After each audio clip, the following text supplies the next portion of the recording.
A shed update, and before we get to the models, I am really considering, if I can do it without the lights blinding, but up here in the rafters, I'm thinking about getting and you'll have to excuse the lightsaber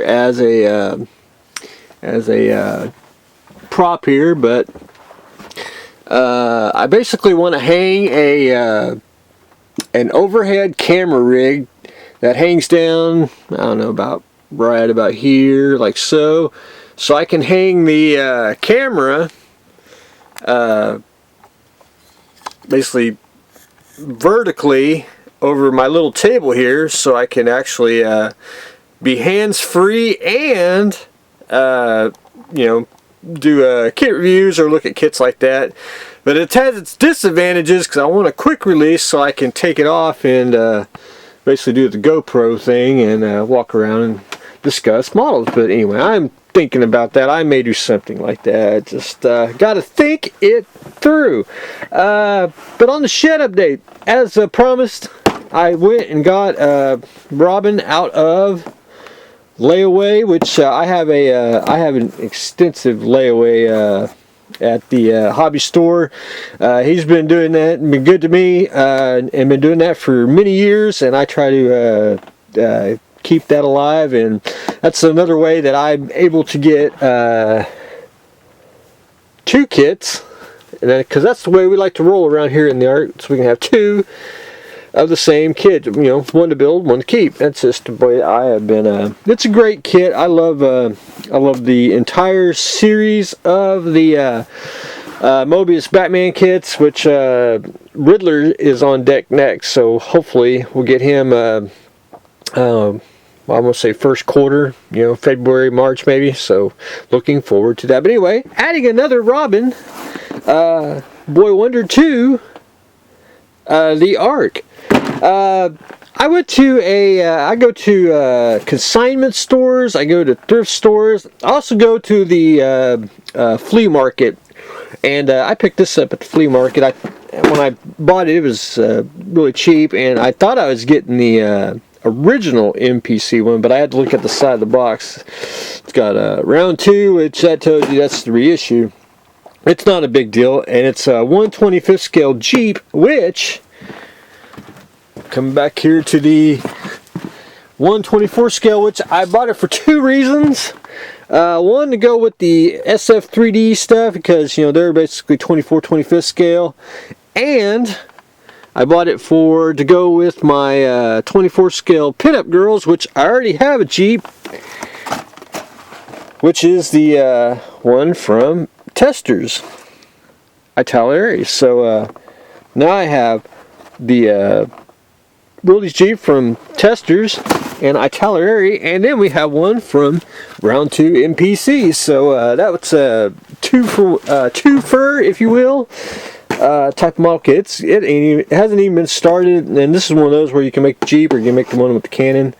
I'd love to have there's an original one. I'd like to have it, just a history part of it, but that's just mine. But anyway, not too shabby, a little dent box, but actually pretty darn decent. And if you ever don't want to read like the date on a box, you can always look on the back.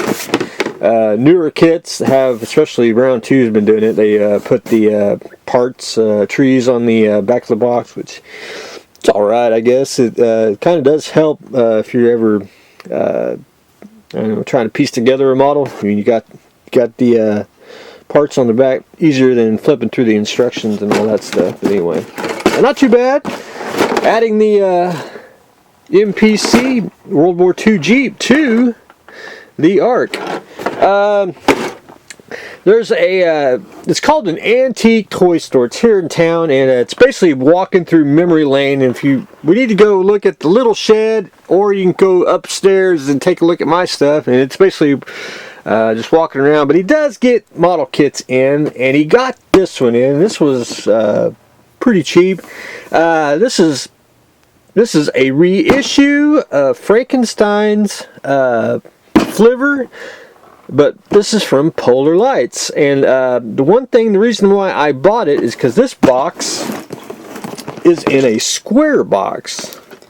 And it was still sealed, and I've never seen a box like this from Polar Lights. Of course, to be honest, when these first came out, when I was basically into modeling, I wasn't a big fan of these. It wasn't until later in life that I appreciated what they were and what they are.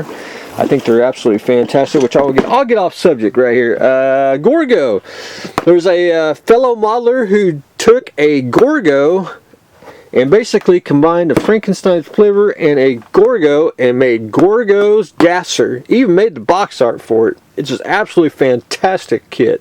Anyway, I'll try to dig one up and see if I can, because I'd like to have one to go with the with these. And anyway, these come in a longer box, which I probably don't have. Let's just, for example, standard Mobius long box or Aurora long box. It's basically, we'll use this as an example. Basically, it comes in a box like that. Square box, long box.